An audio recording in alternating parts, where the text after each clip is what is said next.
The other big story we're tracking for you are the continuing anti-ICE protests across the country and in Los Angeles. LA issued a curfew for a second night in a row in a single square mile area downtown, but that didn't deter demonstrators from marching outside of that zone. And several other cities saw their own demonstrations. We've got more team coverage on this for you this morning. Omar Villafranca is covering the protests in San Antonio, Texas. But first, Carter Evans joins us from LA. Good morning, Carter. We're entering, I guess, what is a seventh day of these anti-ICE demonstrations. Are things waning as far as you can tell, or are they growing there? Well, I would say that every day things seem to get just a bit calmer. I mean, it kind of depends on how you look at it, because during the daylight hours, the protesters out here are mostly peaceful. It's after dark that you get those agitators that come out, and it's not just unique to this protest as well. I've covered protests here in LA for decades, and every time there's a protest, there are agitators coming out to cause trouble. They're generally not part of the protest. Those are the people you see looting stores, adding the graffiti all over town. This place is covered with graffiti right now. But we've had these curfews in place now for 2 nights. Things seem to get a little bit calmer. They kind of have to push the crowds out after 8 o'clock. But Mayor Karen Bass said these curfews will be in place as long as it takes. The mayor and the local police have said they can handle security and arresting any demonstrators who go out of line. What do we know about the protesters who have been arrested? I would say that that's accurate. I mean, the arrests that I've seen performed during the protests were all by LAPD.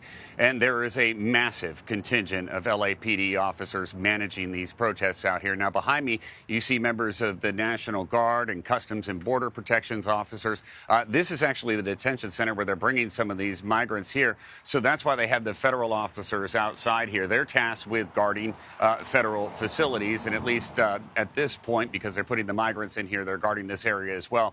But the National Guardsmen are also being trained to help ICE on their missions when they conduct these raids on migrants. So you will see members of the National Guard following along with ICE on these raids now. My understanding is they're not actually detaining individuals, but they are helping to ensure the safety of federal officers. So, for example, when ICE does perform an arrest, my understanding is the National Guard will surround them, forming a circle, preventing any protesters from getting to them.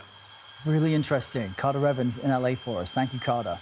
Let's jump over now to CBS News correspondent Omar Villafranca in San Antonio, Texas, monitoring anti-ICE protests there.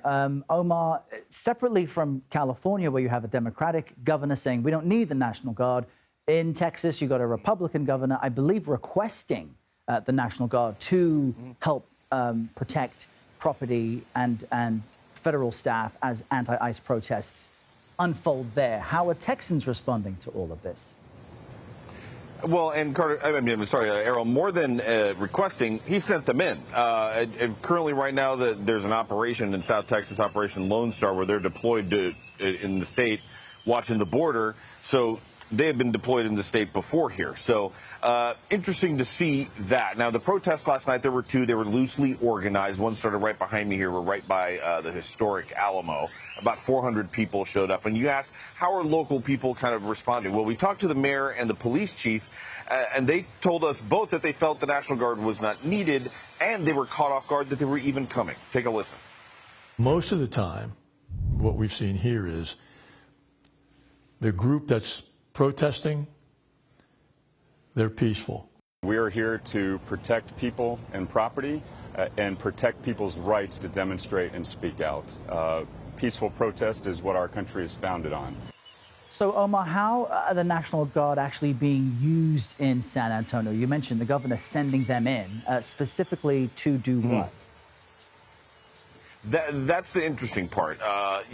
Governor Abbott has said that they're here to protect the facilities that are here, the federal facilities, and to back up. They're not doing any law enforcement operations at all. But interesting is we saw them come off the buses and they staged, but we did not see them out in the crowd. What we did see was San Antonio police and Texas state troopers who had their gear. But again, it was peaceful here. There was no vandalism. We didn't see any vandalism or violence. There was a few verbal altercations, but that's about it, Errol. All right, Omar Villafranca with the perspective for us from Texas. Thank you for that, Omar.